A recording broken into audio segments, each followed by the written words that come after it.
So let's talk about killing the perfect little girl in you. I can talk about this because I was the quintessential perfect little girl who always wanted to please people, never wanted to say no, never wanted to offend people, always wanted to make sure that people had what they needed, even if I sacrificed myself. That was me, and I got out of it. So I can teach you how to do that. First, you have to understand why you're doing what you're doing. You have this fear of loss. You have this huge fear of losing people's loss, losing people's love, losing the benefits that people give you. Like maybe they take care of you financially or they take care of you in whichever way. You're scared of that. And also, you still see people in your life as adults. You still see yourself as a little girl, and you see people in your life as adults. Even when you're 40 years old, 50 years old, that's how you see them. Well, you have to know that when you were young, you had to rely on your parents for your well-being. They had for them to take care of you, feed you, clothe you, make sure you're safe. Now you're grown up. You're 30 years old, 40 years old, 50 years old, but you still feel like a little girl, and you see everybody else as an adult in your life. And you feel that if you say no, then then you're gonna lose them taking care of you. The little girl does not know that she doesn't know that she can take care of herself. She feels that if she loses someone's love, then she's gonna die or something's gonna happen to her. You know, so that's the fear you have, and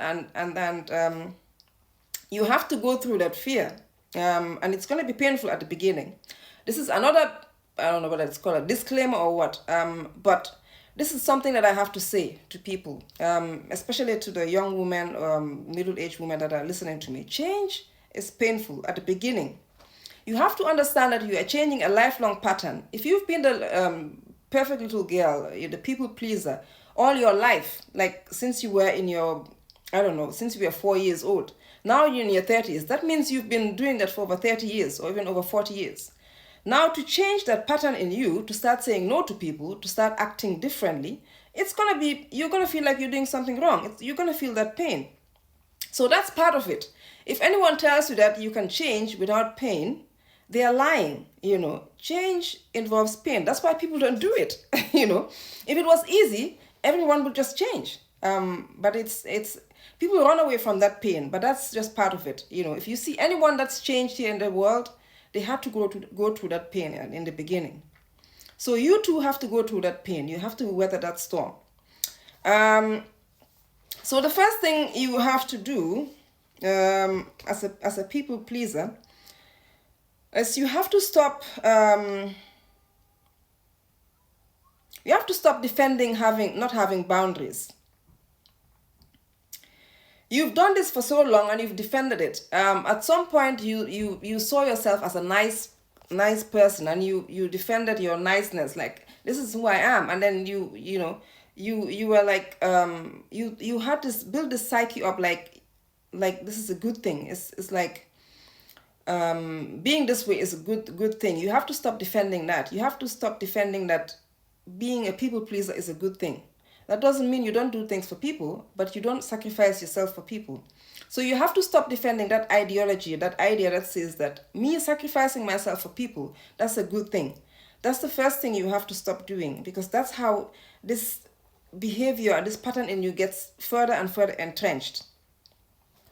You also have to stop making space for not having boundaries. And what I mean by this is, let's say, for instance, you have an agreement with your child's father or your baby daddy, to come and pick up your kids at 3 o'clock.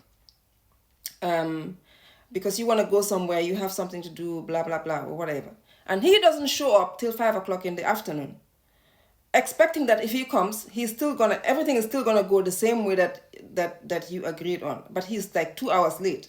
You don't agree. You don't let him pick up the kids. You go to where you're going to. If you can make arrangements for you to go with the kids, you go with the kids. Or if you can make arrangements to take your kids to your parents or to a friend or your siblings, and then you go where you're going, you do that. You don't let him come and still continue with the same pattern, because when you allow him to be 2 hours late without him texting you, calling you, even letting you know what's going on, without letting you know that's what's going on, and then you let him come and still pick up the kids, what he's going to be thinking in his mind is that, well, I can be 2 hours late and still go and pick them up, and I know she's going to just give them to me. Nothing's going to happen. No, you don't agree to that. You don't let him pick up the kids. You make your own arrangements, and you don't tell him to. When he comes to the house and he doesn't find the kids there and he doesn't find you there, next time he's gonna say, if I'm late, I'm not gonna see my kids. So that's how you do it. That's where a lot of people fail, though, because you don't want to offend the person. You don't want to do this. You don't want to do that. But you have to understand that, like I said, change is painful, and change, it takes a certain stubbornness. You have to be stubborn to get out of your little girl, perfect little girl tendencies. You have to say, I'm gonna do this by hook or by crook. I'm gonna get out of this because it's affecting my life. And these are some of the things that you have to do.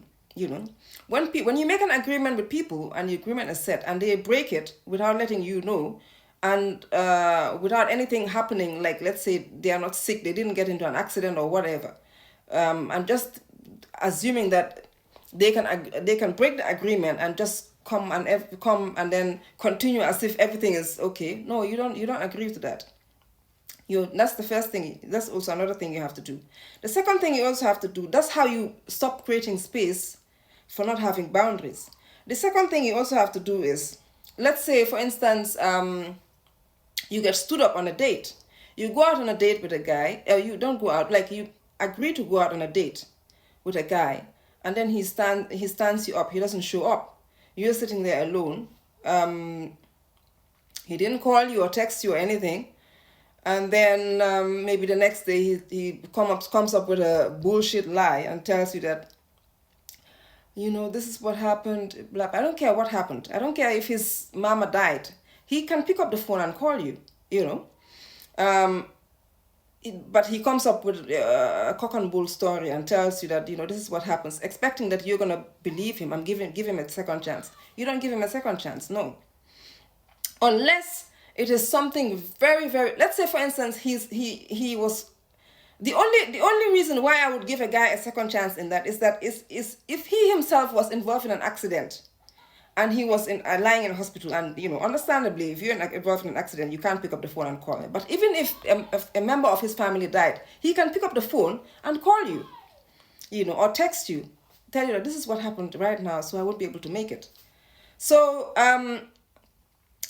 expecting that when he tells you that you're gonna give him a second chance, you don't give him a second chance. You tell him, no, we're done. And if he really, really wants you, what he's gonna start doing is he's gonna start pushing and pushing and pushing and pushing. He's gonna start, wanting to, because he wants to see you. He's gonna really, really push, start doing things for you, begging you, and start doing things. But let's not even go into all of that, because that is like not really.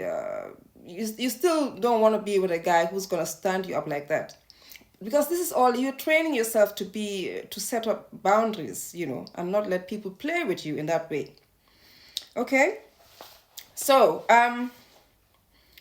so that's how you stop creating space for accepting not having boundaries. You have to not be, it has to be unacceptable to you. You have to be like, I don't care what's happening with you. You pick up the phone and call me, or you text me. You don't just let me sit here, waiting for you without knowing what to do. That's all of that is boundaries. These are just a couple of examples, but you understand what I mean. What else? The second thing, well, the time is already up, so let me just turn